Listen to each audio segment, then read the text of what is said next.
What's up, world? It's the Javelin Breakdown, bringing you episode 4 of the Javelin Breakdown show. We're going to be covering everything that's happened Javelin over the last month of March.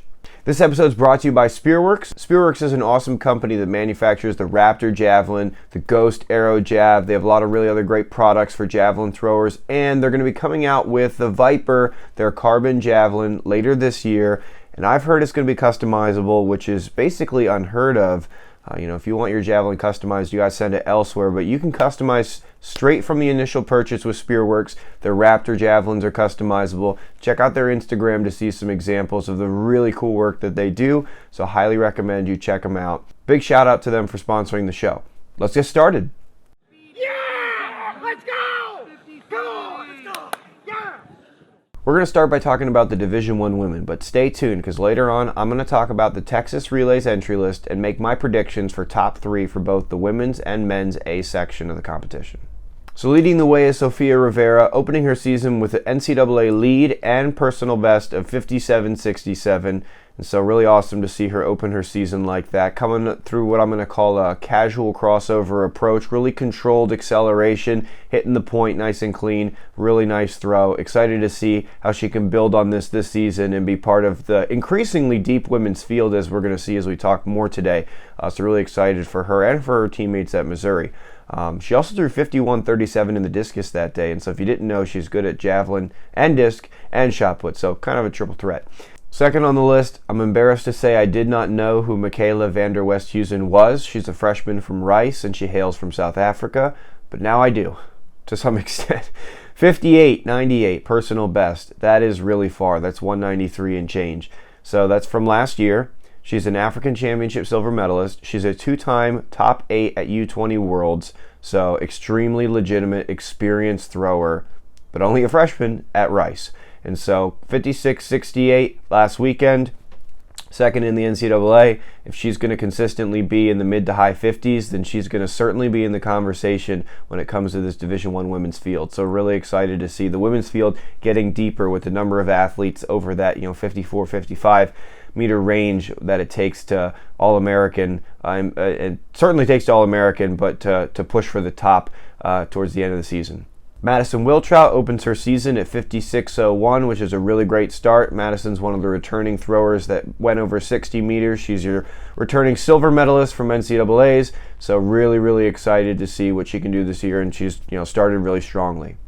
In fourth, got to shout out my Pennsylvania people, Skylar Ciccolini, opening with 55.45, also down at the Georgia meet with Sophia and the rest of the Missouri women.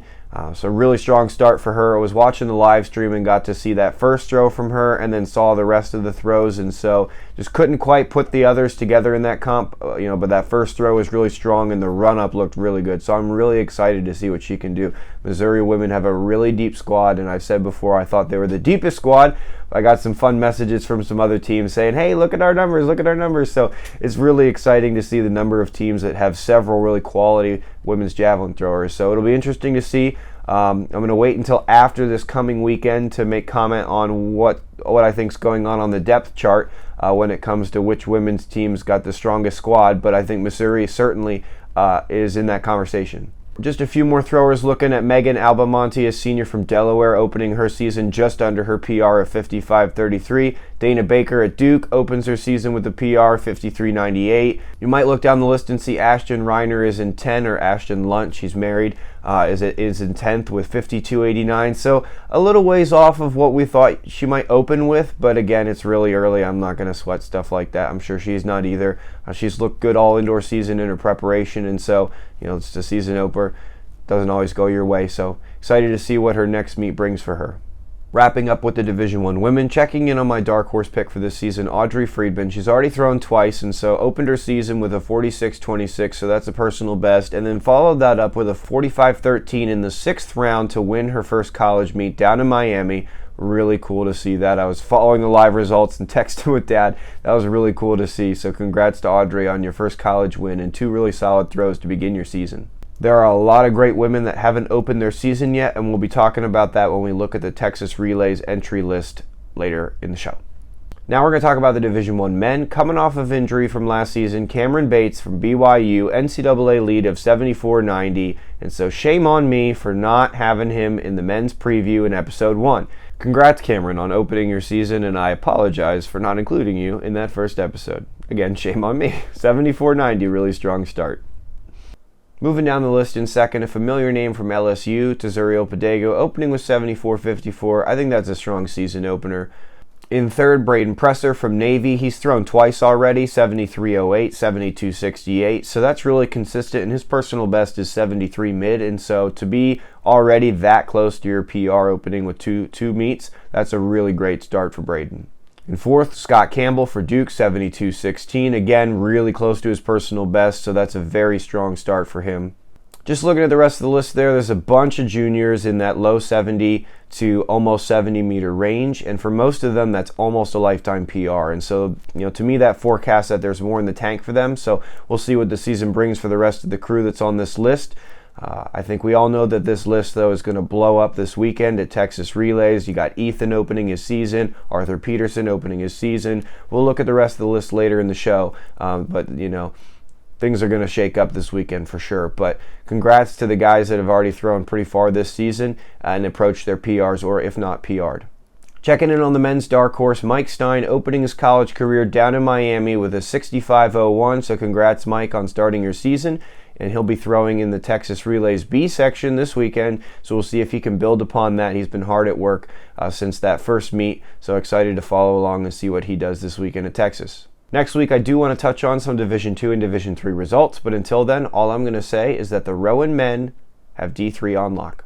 Let's jump into the women's professional field for a second. And so looking at the top list, Tatiana Kaladovic opening with 63.84. And so I talked about her in my women's preview. And so that's a really strong throw. That throw would certainly get her into a final. It could even get her a medal. It would definitely be a top 8 throw, at the World Championships this year. I would say 63.84 would get you in the top 8.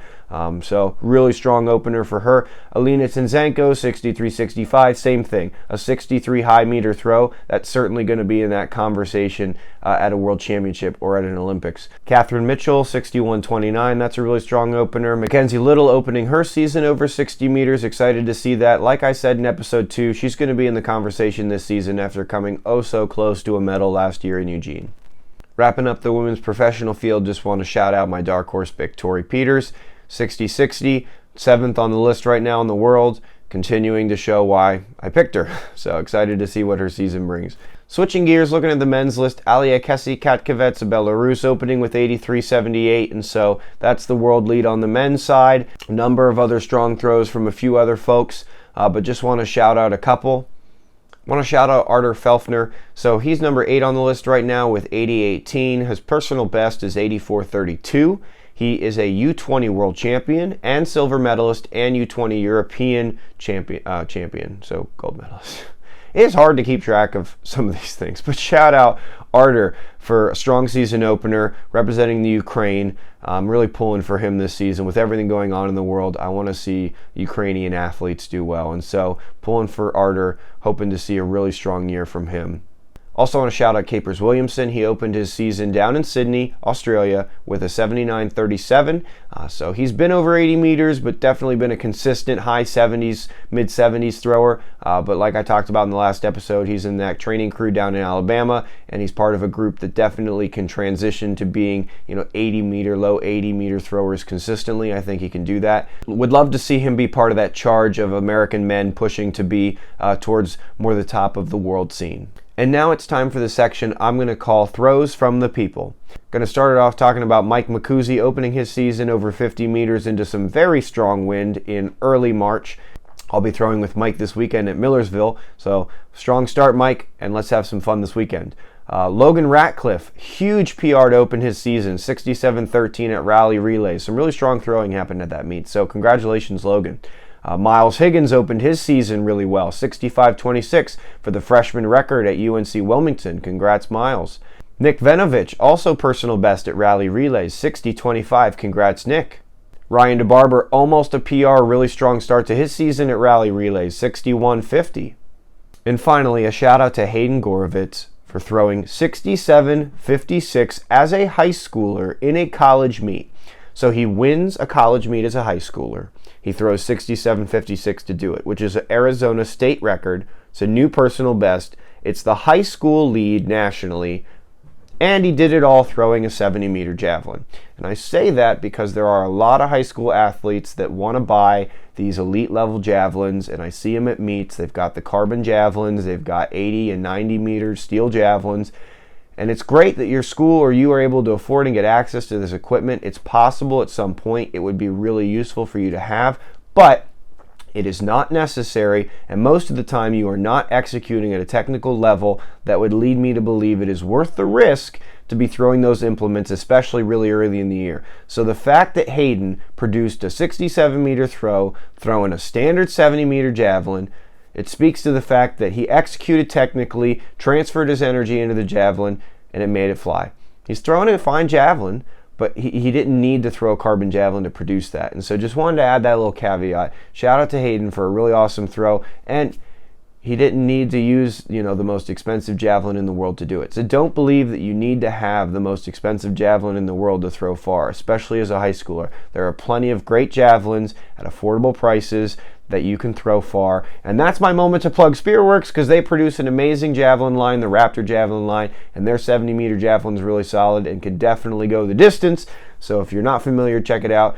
So the moment you've been waiting for, I'm going to take a look at the Texas Relays entry list and make my picks for top 3 on both the men's and women's side. Looking at the A section on the men's side, going down the list, Cameron Bates, BYU, Ethan Dabbs, Virginia, okay, DeVoe from Angelo State, Frank Miss State, Mark Minicello, Georgia, Nnamdi Baylor, he's got a 81-meter PR, Tazuriel, Arthur, Benji, North Dakota, he was high up on the list already this year. Okay, another LSU, Keyshawn Strachan, Auburn, and if you didn't know, Keyshawn has thrown 79 meters, did that as a high schooler, senior last year. So he's now a freshman at Auburn, so he hails from the Bahamas. Shame on me for not having him in episode 1. He's going to be the real deal. And then Curtis Thompson to wrap up. So Curtis, I'm going to say, is probably going to win. So I'll give you my top 3 college guys, because I definitely see Curtis opening at least at 82 if it's a good day conditions-wise. But in terms of the men, Cameron's thrown 74.90. Tazuriel's already thrown 74 as well. Arthur Peterson, Mark Minicello, Ethan Dabbs are definitely on paper, and Nnamdi are on paper like the biggest distance guys. In terms of, I've gotten this, Ethan posts a lot, so you can really see the kind of form he's in. He looks freaking amazing. All right, so I'm going to say Curtis is going to throw 82.90 to win, but then the next 3 that are my college picks, I'm going to say Ethan opens with 80.05. He's going to crack 80. I'm going to say Arthur Peterson also breaks 80. He's going to go 80.01. And then I'm going to say that Nnamdi is going to throw 78.80. And then Mark Minicello is going to get over 78 as well, 78 even. So Ethan, Arthur, Nnamdi, and then Mark. So I just gave you 4 names there. So then following them, I would guess Tazuriel or Cameron Bates would be next. I've only seen 1 clip of Keyshawn throwing, so I really don't know what form he's in. So he could totally surprise us and open huge, or he could open with 77 low mid, which is still a great distance. I just don't know. So prove me wrong. Going down the women's list, let's take a look. You got Ashton, Michaela, Maddie, Valentini, Sophia, Rayma, transfer into Nebraska, so she's definitely going to be part of why Nebraska's in the conversation for deepest women's javelin squad. Skylar, Megan, let's see, okay, Tina from Missouri as well. Myrta, okay, so there's 3 women from Nebraska, 4 from Missouri. So that this meet should definitely give us an early season preview of who gets to say they've got the deepest squad. And again, this is all in good fun. Top 3, and there's not a pro in this field, so there's not a sponsored pro in this field, I should say. So top 3, I'm gonna go a little rogue here. I'm gonna say that Skylar Ciccolini is gonna put her run together and produce a just absurd throw. So I'm gonna say Skylar wins with 58.50. I'm just gonna put it out there. Her run-up was awesome at Georgia, in my opinion. She was bringing a tremendous amount of speed, and it just missed the point on a bunch of throws. Just but otherwise the horizontal velocity was just tremendous. So I'm just going to throw it out there that she's going to put it together. So Skylar 5850 in second. I'm going to respect the form. Michaela Vander Westhuizen is going to put together another solid throw. I'm going to say she throws 57.10. And in third, I'm going to respect that Sofia Rivera is also still in really strong form, but she's going to be followed very closely by Maddie Harris and Ashton Reiner. I'm going to say all three of those women are going to throw 56 meters, and so I don't know in what order, but they're going to be right there in that 56 range. That's what I'm throwing out there. Again, this is just projections for fun. A good luck to everyone competing this coming weekend. That concludes today's episode of the show. Thanks for watching, and as always, remember to enjoy the journey.